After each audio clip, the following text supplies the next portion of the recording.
Ibig mo bang sabihin, nagsisinungaling si Ginang Franz? Yes, Your Honor. Mr. Viterbo, ikaw nag-ano kay Mr. Ruiz. Yes, Your Honor. So, ibig sabihin, nagsisinungaling sila. Si Mr. Ruiz. Yes po. Paano nyo yung talaga nasisiguro na talaga nagsisinungaling?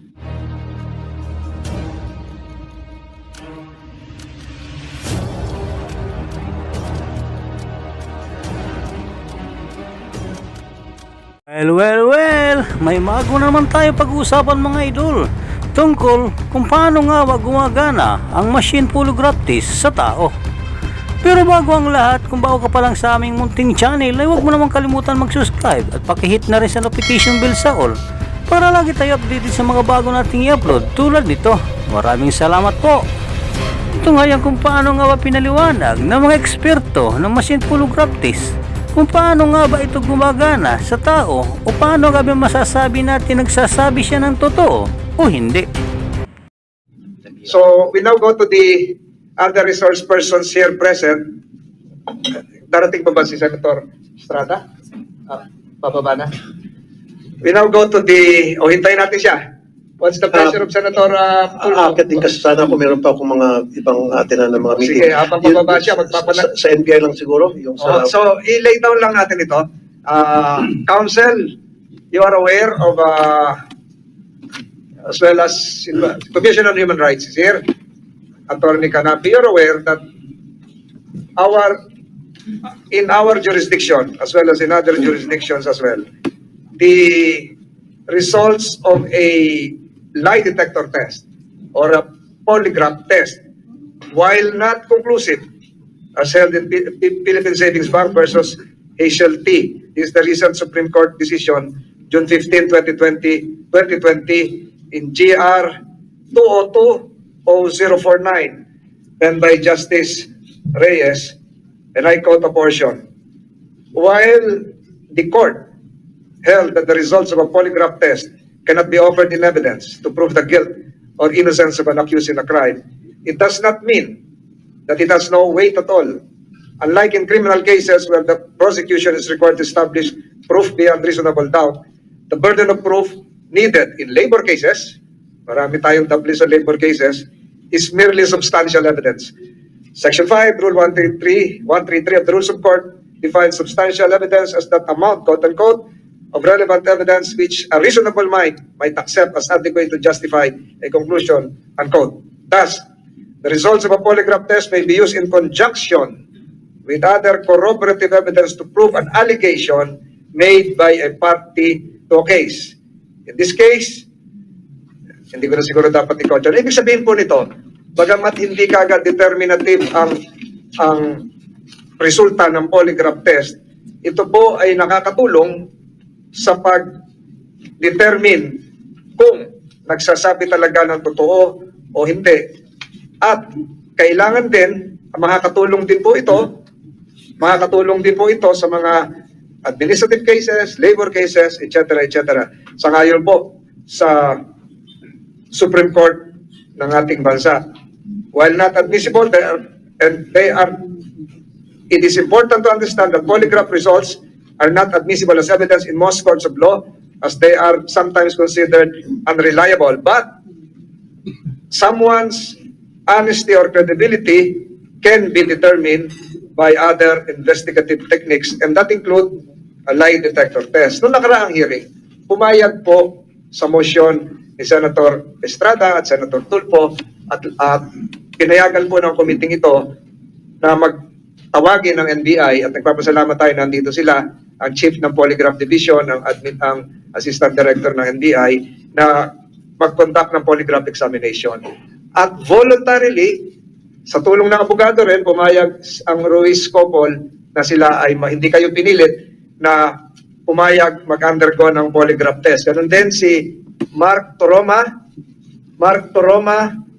si John Patrick Sambahon ay sumailalim sa polygraph examination. For the record, pagkatapos po ng hearing, inabot po ng alas 6 na ng gabi natapos yung polygraph test. At sa parte naman po ni Mrs.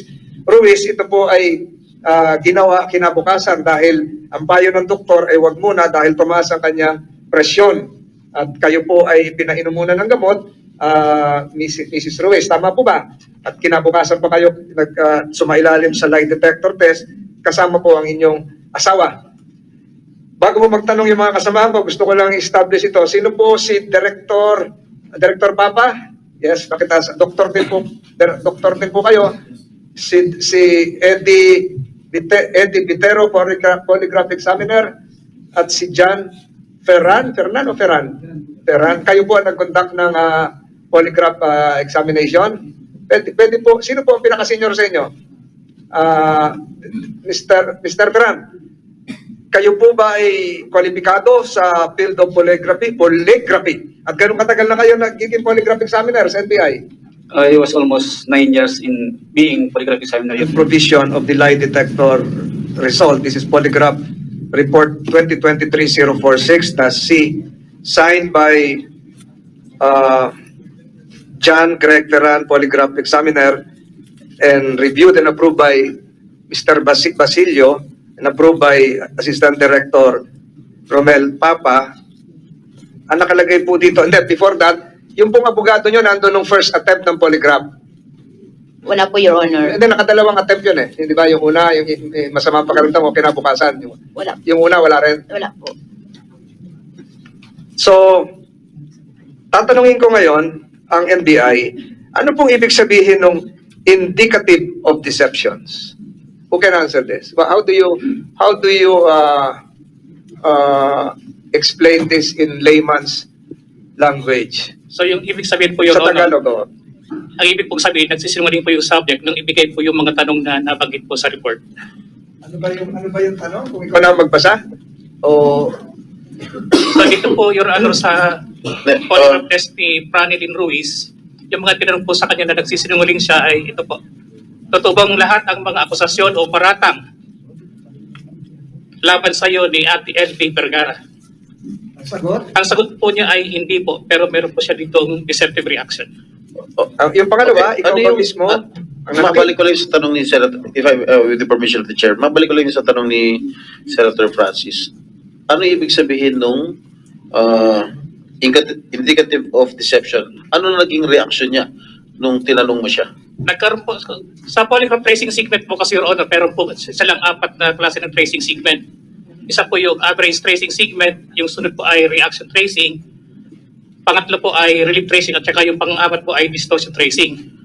Pagka po ang subject ay nagsasabi ng totoo, usually po makikita doon ng tinatawag na average tracing.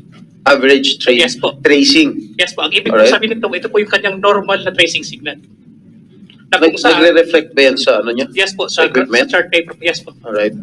So pagka nagsisinungaling po yung subject, lumalabas po dito yung tinatawag na reaction tracing. Sa Yung- layman terms po, reaction tracing po. Yung sa layman terms po, ito po yung nagde-deviate po yung tracing segment from yung average tracing po, nagde-deviate po kung anong classic pattern po yung lumalabas. Nababago po, yung sinasabi kong average tracing po yung normal, nababago po yan. At the time na ibinigay yung tinatawag na relevant question. So, pag nagsinungaling, kuha ka agad. Yes po. O, ito, nagtanong ako kanina kung nandun yung abogado ng first night eh. Eh sabi nyo, wala. Ito sinasabi ni Atty. Mortel, nandun ka raw, Atty. Arugay. Nung magpapirma po, patapos na po, magpipirma ako ng Hindi, copy. nandun ba yung abogado nung unang gabi na sumama yung pakiramdam mo, ipopolygraph ka sana, tumaas lang yung BP, kaya hindi natuloy. Your Honor, I was accompanying Mr. Ruiz Oh, and the tinanong other ka? 2 persons who were inside the Padilla. So you were there? Oo, She was sina- downstairs, Your Honor. Kasi But you were present in the premises. I was present during the conduct of... First attempt. at that time, can I relate Hindi, yung the unang, sequences, yung Your unang Honor? pakatapos ng hearing, di ba, I was nag-polygraph? here from 1 p.m. until 6 p.m., Your Honor, during the conduct of polygraph examination for Mr. Ruiz as well as the 2 other witnesses. Ito nga, What kaya- After that, Your Honor, we went down to Oo, see my hindi natuloy client. kay Mrs. Ruiz kasi nga, High blood. high blood. Yes, Your Honor. Oo, so nandun, may counsel doon, di lang natuloy. Kaya kung talagang mali, di ipo-polygraph natin to si committee secretary na. Ito na yung nalilil lang tayo, naliliis. So, They were together all that time, Your Honor. Oh, nandun He and ka. Attorney Mortel. What about the second attempt dito sa pag-polygraph test kay Mrs. Franz? Were you there? Were you present? At the time that I arrived, Your Honor, they were already inside the room downstairs, Your Honor, and there was already machine that was attached to my client. Did you enter the room? At that time, Your Honor, I entered the room for purposes of counseling her with respect to the You were document there. that the NBI was asking her to sign. You were After that, Your Honor, I was- Ay, abogado naman pala Ito eh. naman si... Hanggang ngayon pa ba? Hanggang ngayon, hanggang ngayon pa man, sisunungaling ka pa rin. Ha? May I clarify, Your Honor? Mrs. Franz, tanongin ko lang si Mrs. Franz. Sinasabi mo rito sa committee to, wala kang abogado. Nung kinundak yung polygraph test sa iyo, wala nandun si attorney. Your Honor, Mr. Chair, nung pagsimula po namin wala si attorney, nagpapirma lang po siya, Your Honor, and Mr. Chair, saglit lang po siyang oras, umalis din po agad. Ay, hindi ka na kasalanan na umalis yung abogado mo. Basta nandun yung abogado mo. He was the one Nakita niya Nakita niya na alam niya na mayroong polygraph undergoing examination. polygraph test. Oh. Hanggang ngayon, sinungaling ka pa rin. She is nodding her head. So, Senator Estrada, you can proceed with Alright. the questioning. Okay, sa NBI, okay. Nung kinunan mo who conducted the polygraph tests dito sa mag-asawa? Yung sa babae po, Your Honor, si Greg Peran po. Sa babae? Ng, Sa lalaki? ako po yun. Alright. Nung kinunan mo ng polygraph test to si Mr. Ruiz, pwede mo nga ilarawan yung kanyang disposition? Kalmado ba siya? Ninenervyos ba siya? So, nung kinunan po, Your Honor, ng polygraph examination si Mr. Ruiz, kalmado naman po siya, tsaka cooperative po. Cooperative? Yes. Okay. Ikaw naman, Mr. Ferran? Yes, You Your Honor. conducted the polygraph test to Mrs. Franz. Am I right? Yes, Your Honor. Kumusta naman yung disposition niya? Nervous ba? Kalmado ba? O stress siya? O whatever? Nung una po kasi, Your Honor, is hesitant po siya kasi nga yung counsel niya at that time is may inasikasa po mga documents. So, sinasabi niya na kung okay lang daw na antayin niya yung counsel niya at that time. Pero Ano? sinabi niya po, Your Honor, na antayin niya daw muna po yung counsel niya at that time. Did you wait for the lawyer? Si Atty. Morton lang po nag-confirm na sumasang-ayon naman po yung counsel nila na i-undergo po ng polygraph examination si Miss Franz. But Mrs. Franz. did the lawyer witness the conduct of the polygraph test? Yes, Your Honor. Kasi alam po niya Was naman there? na Itong si Atty. Ruge was there? Present there? na-inform po siya ni Atty. Mortel. At the same time, nagsabi lang siya na may asikasan po mga document. Pero nag-confirm naman siya na okay lang naman po na i-undergo po namin ng polygraph examination that time po, Your Honor. No. Was he physically present? Yes, Your Honor. During? During after examination, no po, Your Honor. But ang sabi ni Atty. Ruge, pumasok daw siya sa kwarto. Opo, Your Honor, pumasok po siya. Pero, Did you see him enter the room? yes, Your Honor. What did he do? Did you witness it? May pinasay na lang po sa Your Honor ng mga documents kay Miss And then he Franz. left. And he left po, Your Honor. So without witnessing it? Yes, Your Honor. But before I conduct examination, Your Honor, nagpapirma po kami ng consent or pahintulot po kay Miss Franz na pahintulot po para i-undergo po siya ng polygraph examination that time po. Okay. So ibig sabihin dito sa resulta mo, Franelin Ruiz polygraphs indicated to the examiner that responses indicative of deceptions occurred at the following relevant questions, etc., etc. Napaliwanag mo sa amin kay Senator Tolentino ano ibig sabihin yung ng indicative of deception. So ibig mo bang sabihin nagsisinungaling si Ginang Franz? Yes, Your Honor. Mr.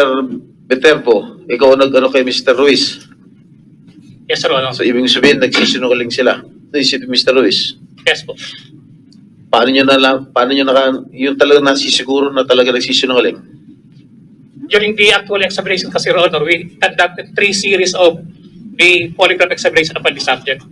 As yun po rin kasi yung procedures paggamit ng computerized polygraph system, dapat po 3 series. So, after po ng 3 series na yon, tinignan po namin results, consistent po yung kanyang reaction doon sa tanong na ibinigay ko sa kanyang during the actual test. Consistent denial. Yes po, consistent po na nagsisinungaling siya doon sa... Consistent nagsisinungaling. Yes. Pero ang sagot ni Pablo, ang tanong mo, nakita mo ba o nakaharap ka ba nung nasaktan o minaltrato ni Franz si LV? mula nang siya ay namasukan ng magtrabaho sa inyo noong August 11, 2019? Ang sagot niya, hindi po. Second question, yung bang tinatago, pinagtatakpan ng ginawang pananakit o pagmamaltrato ni Franz kay Elvin? Sagot niya, hindi po. So, paano mo nalaman na nagsisinungaling? Result na record po ng computerized polygraph system po natin. Di ba? Minsan tumataas yata yung blood, yung presyon. Is that an indication na nagsisinungaling? Hindi naman.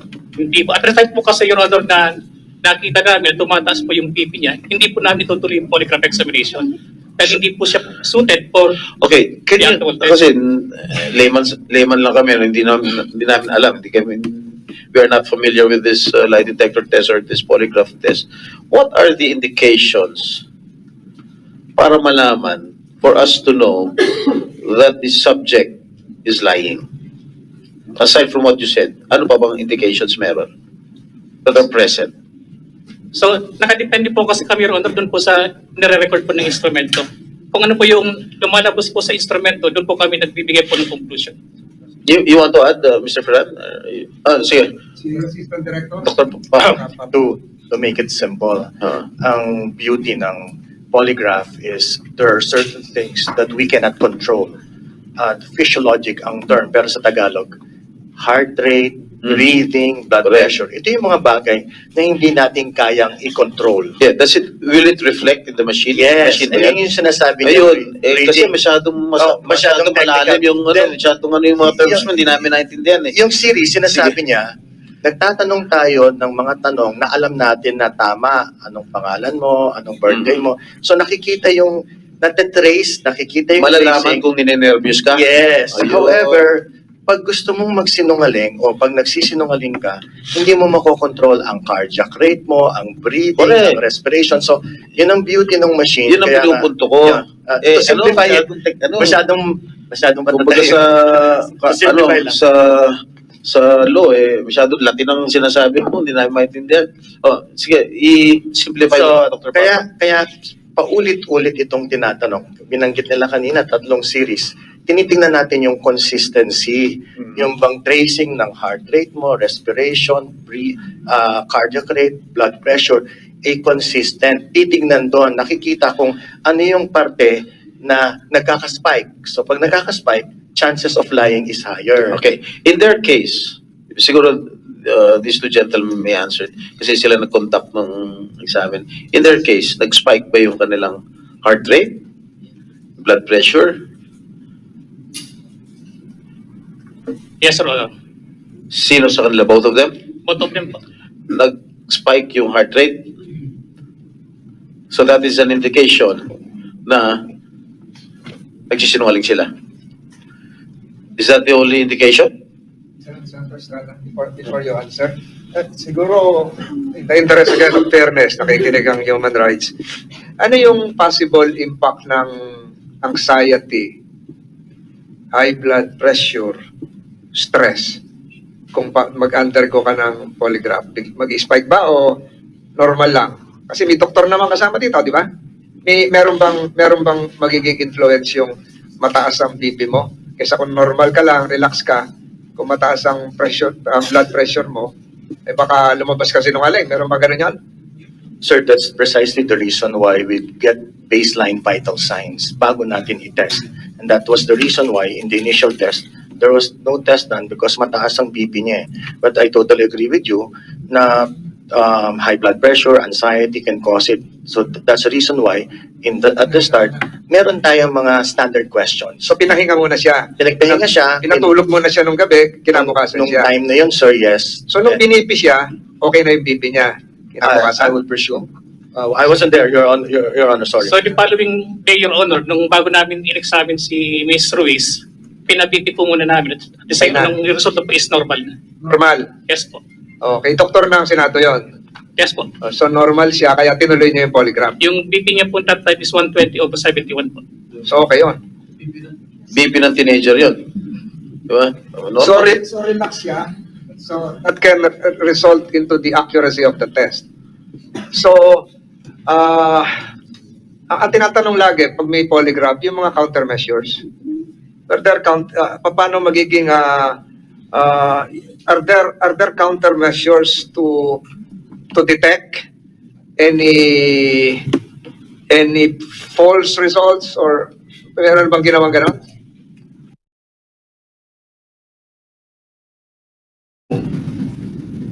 Counter the allegations made against them.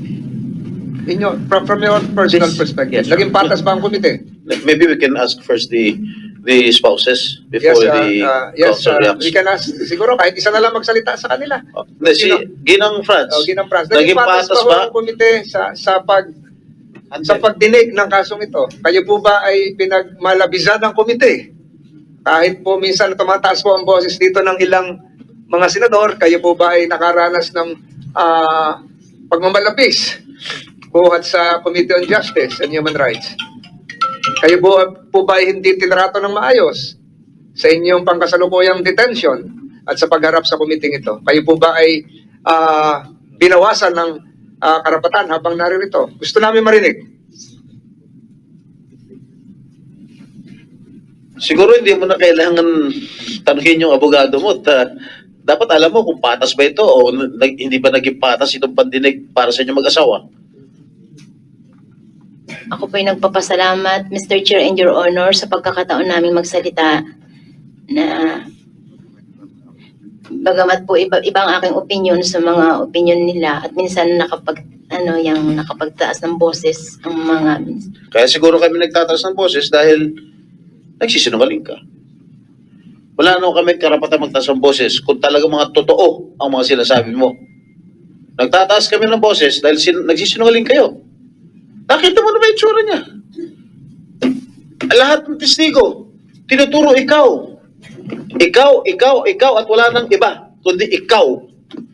Ilang testigo ito mga nandito ngayon? 5, 6, 7, 8. Pitong testigo nagsasabang ikaw mismo nagmaltrato dito kay Manang LV. Paano hindi tataas ang boses namin? Pare kasinungalingan na sinasabi mo. At meron pa tayong polygraph test na nagsasabi nagsisinungaling ka. Oh. Ilan yan? 7. Ikaw, sino testigo mo? Meron ka ba presenter rito? Na testigo? Na magko-corroborate sa'yo sa mga sinasabi mo? Nasasangayon sa mga sinasabi mo? Meron ka ba dinala? Kung meron ka dinala, di sana pinakinggan namin. Oh. Itong mga ito, naglabasa na lang ito dahil naawa kay Aling LV. Hindi naman namin sila inimbite. Nagkusang loob sila pumunta rito para magtestigo sa ginagawa mong maltrato rito kay Aling LV. Makatao ba yung ginagawa mo?